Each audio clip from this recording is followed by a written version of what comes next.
শুধু টেক ওয়ানটা বলেনি।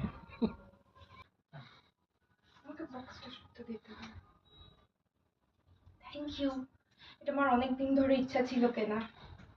অনেক দিন থেকেই ভাবছিলাম এরকম একটা ট্রাইপড স্ট্যান্ড কিনবো, খুব সুবিধা হয় এরকম একটা কিছু থাকলে। তো আমি ভাবতে পারিনি হঠাৎ করে এরকমভাবে এসে সারপ্রাইজ দেবে। অ্যান্ড আমি তো জাস্ট অবাক যে ও এটা মনে রেখে আমার জন্য নিয়ে এসেছে। তো এই যে ওকে আমি বললাম একটু সেট করে দেখা মানে করে দাও, তো আমি দেখাই সবাইকে এই যে এরকম লেগগুলো বড়ও করা যাবে আবার ছোট হিসেবে ইউজ করা যাবে, আর এই হ্যান্ডেলটা ক্যামেরাটাকে টিল্ট করার জন্য। আমার তো খুব খুব পছন্দ হয়েছে। Thank you.